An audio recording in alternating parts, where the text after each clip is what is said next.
And welcome back.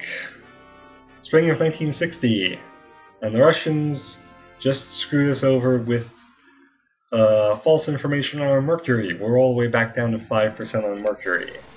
Lovely. Well, let's go ahead and assemble our satellites. We might as well assemble our unmanned suborbital, because why not? Even if it fails, it doesn't matter because, you don't lose prestige for any unmanned mission unless it's an orbital satellite or a planetary or lunar flyby or a lunar probe landing. Unmanned missions with manned capsules never have a loss of prestige or a gain of prestige for that matter. Okay, first things first. Try to research Mercury back up from 5%. This will take some time. Luckily we have a lot of money, so what I will do is I will go ahead and start our EVA program, get our spacesuits, so we can do EVAs. 60 left over, what do I want to do? Let's go ahead and let's plan for the future, and we'll start our Ranger satellites. Now, when we start our Ranger satellites, we're up at 45%, whereas we are started at 40% with the Explorer satellite. This is a little bit of technology transfer. It's mainly for rockets and capsules. I think that it might also be in place for the, Explorer, Ranger, Surveyor series of unmanned probes. But I'll definitely show it off when it's a bit more practical with the rockets one. But we'll visit the R&D. We'll only put 9 in. It's not a priority because we can't launch it anyway. Even if we had a boosted Atlas, the game is designed so that you need a Titan to launch satellites.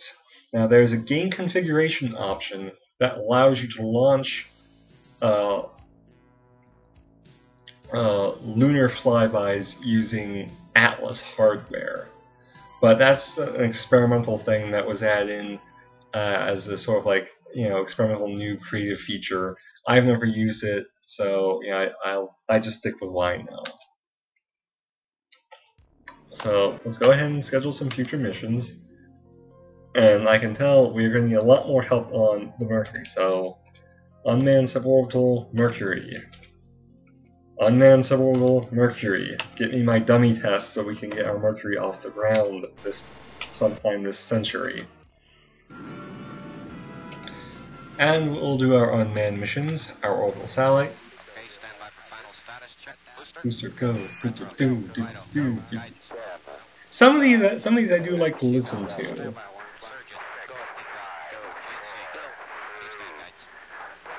Like this, where you have the countdown guy say 3 twice, for whatever reason.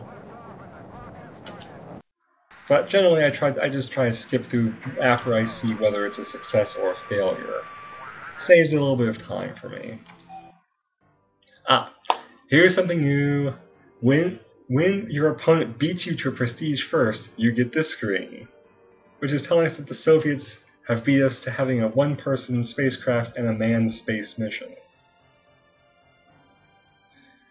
What's also useful is, especially with this version, not so much with the original floppy version, but with the this version, Racing to Space, the videos that are shown are exactly that of the actual mission that the computer simulated in the background, complete with the right hardware that was used, any sort of step failure screens, step failure indications. Obviously not mission failures because then they wouldn't show it. And you can also do the same trick of actually hitting enter and skipping steps. But yeah, the Soviets have beat us into space. Beat us into manned spaceflight. That's not good. This is also not going to be good. The safety factor of 22% on our Mercury. This thing is not going to make it through re-entry, I'm sure. In fact, yeah, let's just skip the suspense because there's no suspense. Now, here's the other thing. For unmanned missions using manned hardware, it only shows the launch step.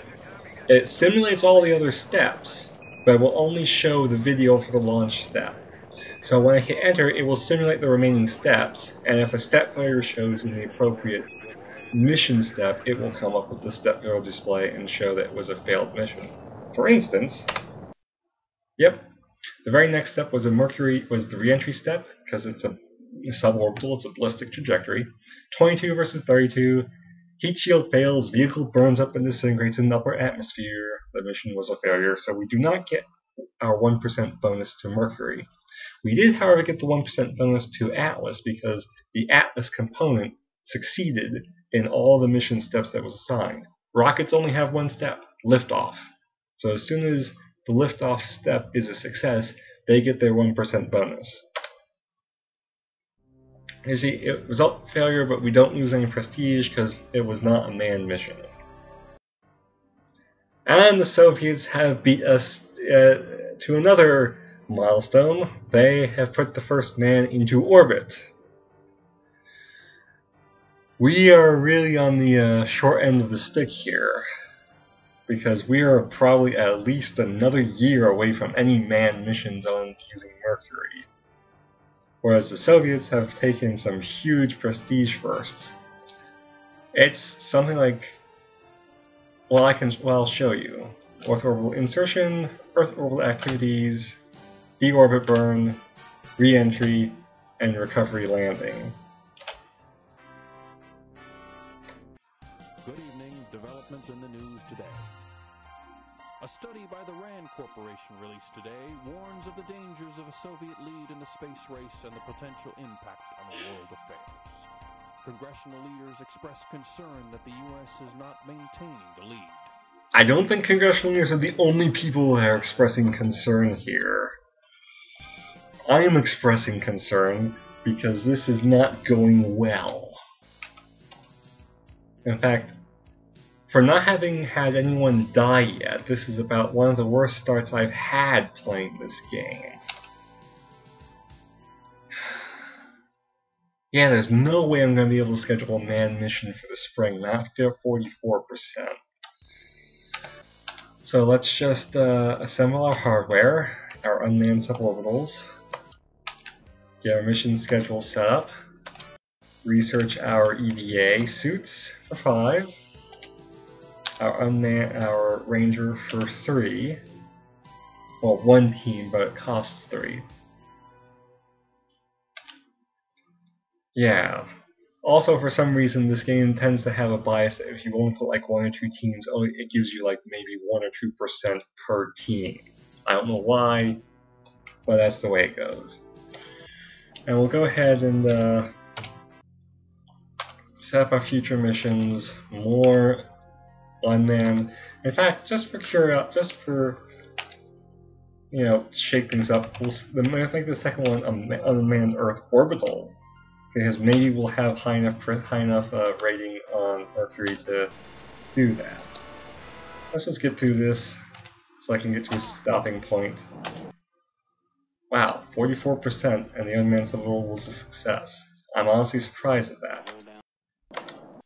Yep, that's more like it. That's what I expect for a 45% safety rating. Failure. Rating of 61. Good evening. Developments in the news today. What did I say? Why did I say when war starts where no one has died yet? And that's the news. And Gordo Cooper is now dead.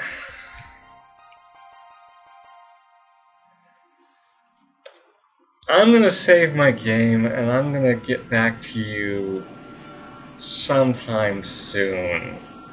Not tonight. This is the end of this session because Gordon Cooper, as you see, is dead. Thanks for watching. I'll see you next time.